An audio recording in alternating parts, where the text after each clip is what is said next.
In today's video, we're going to be going over some ultra long-lasting fresh fragrances that will stay on your skin all day long. These are going to be perfect for the upcoming spring and summer months here. And as we know, typically when it comes down to it, it's less common to find a really long-lasting, strong-performing spring, summer fresh fragrance compared to, finding a long-lasting fall and winter sweeter scent. It's way more common to find longer-lasting sweeter scents than fresher ones. And so I wanted to make a video dedicated to really scoping out some good longevity-based fresh leaning scents here that you can start considering to add into your collection as we move into the warmer weather. As always, we have a nice little variety here. We have a mixture of a couple blue leaning fragrances, some more floral leaning scents, some marine based scents, and citrus stuff, everything in between. And I'll have links to all of these down below in the video description as well. So if you want to do some shopping, you can pick these up below retail price. This first one comes in at a very, very competitive price.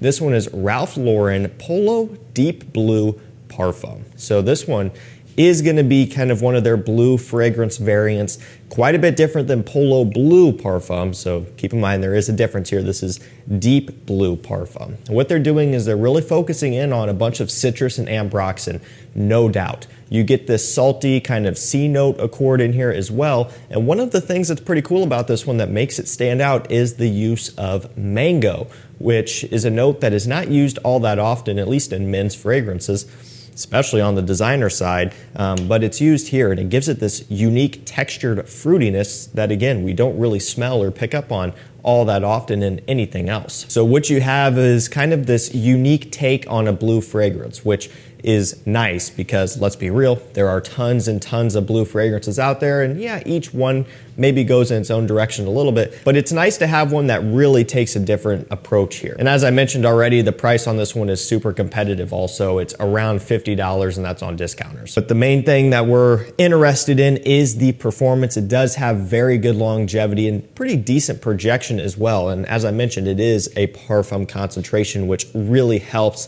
from a longevity standpoint. So if you want something that's going to stand out, be a very reasonable price, and just give you good longevity for the upcoming spring and summer months, Polo Deep Blue Parfum is one to go for, and in my opinion, it's kind of underrated. This next one is Montblanc Explore Extreme. This is also a parfum. Now we've got amber, leather, bergamot, and patchouli in this one.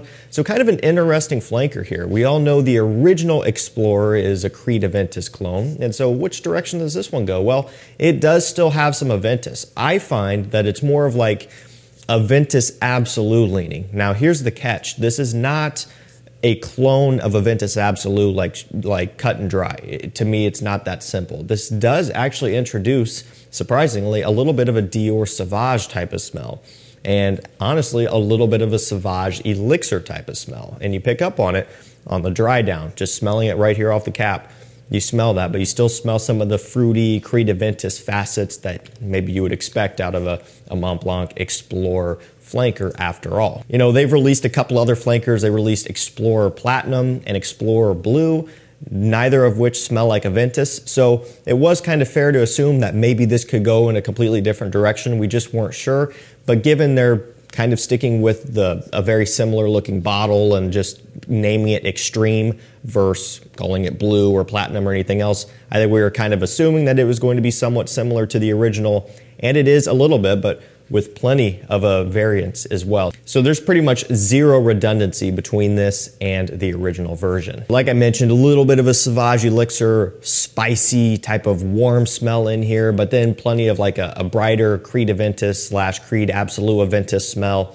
And honestly, like a little bit of Dior Sauvage EDT, EDP in here as well, just almost like this bright ambroxan peppery smell. So it's kind of just a mashup of a bunch of different stuff here. Personally, I really like it a lot. At first, I was kind of thrown off by it, wasn't sure what to think, but I do enjoy it, especially the more time I've spent with it. And as it's been kind of warming up here a little bit, it's been a good time to be throwing this one on. It's been out for a while, and yes, you can wear it in fall and winter time and stuff like that, but I do think that it is more presentable in just a little bit of a warmer climate. Again, not super, super hot necessarily, but just spring and maybe early summer, I think, would be a good time to wear this one. Because again, Sauvage Elixir on its own, not a spring and summer scent at all. But because this does have balance with some of that Invictus smell and just some other citruses that they're kind of bringing to light here, it could work in more mild weather for sure. And this is a parfum concentration, and it has great performance as well. Projection is not strong,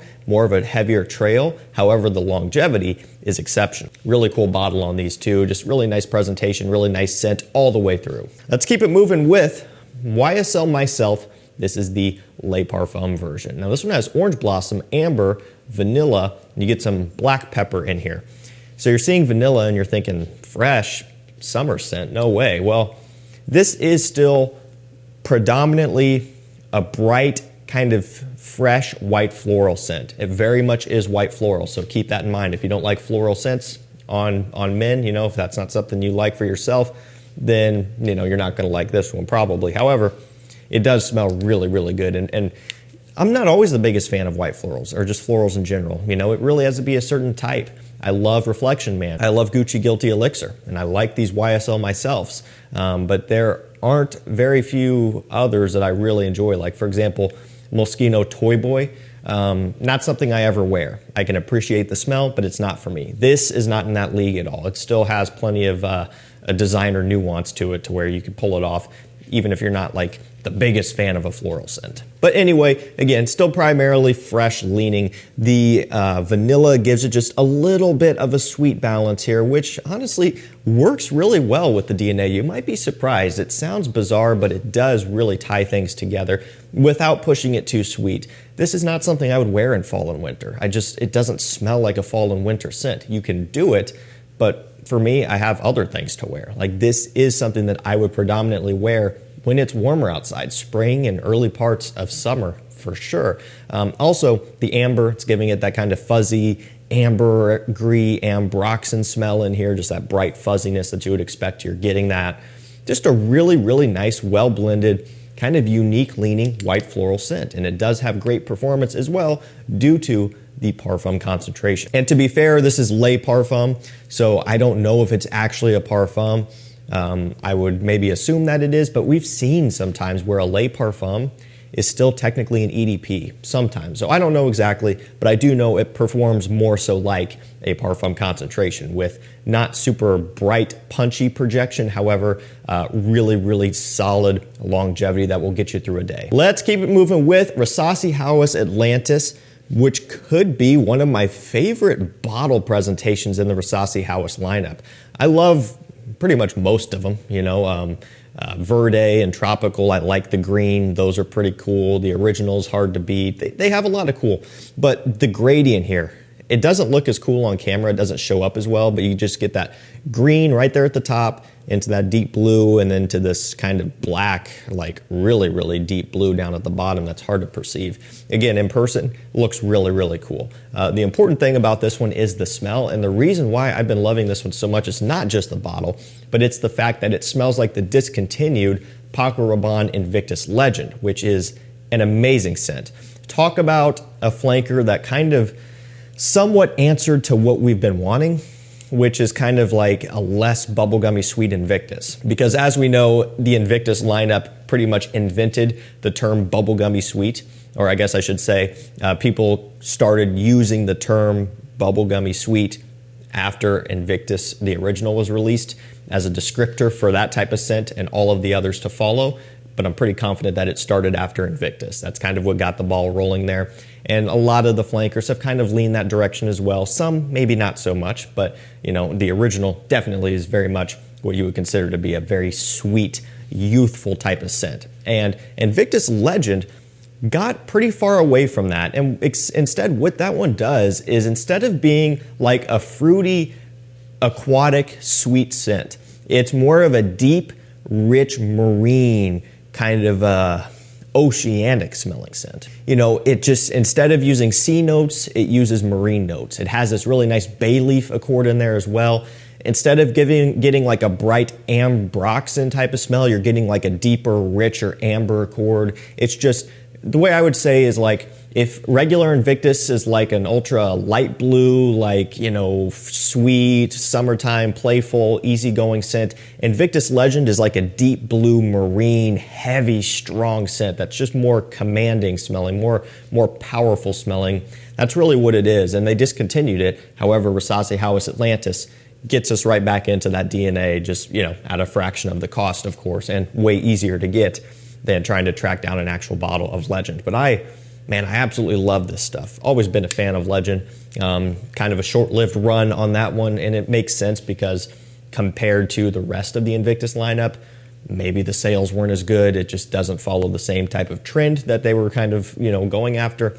But I do enjoy this one. And this one in particular here, the Rasasi, has really, really good performance, great longevity, and also great projection out of this one as well. So EDP concentration here, and you are getting a lot of distance, a lot of push when you spray this one. It really does push out there far, and longevity all day long easily. Just really a powerhouse of a summer scent. Speaking of Invictus, you know I had to do it, and the other good thing is that there's zero redundancy between the last one and what we're going to talk about now, Invictus Aqua 24.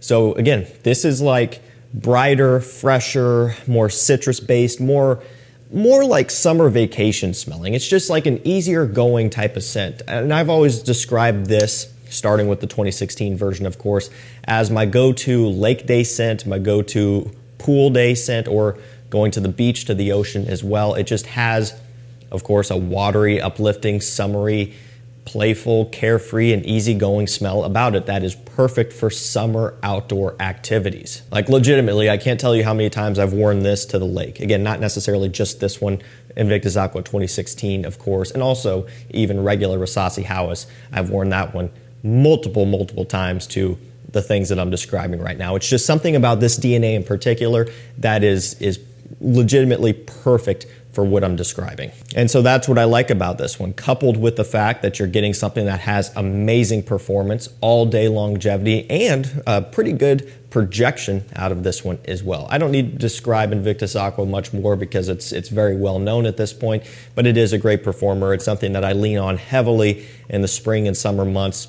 Mostly summer, but usually I get excited and start wearing this one in spring as well. Just love everything about it. And you can get bottles of this 2024 version right now for like $95 or so. Really reasonable for what you get. Kind of running down to the end with Bvlgari Man Glacial Essence.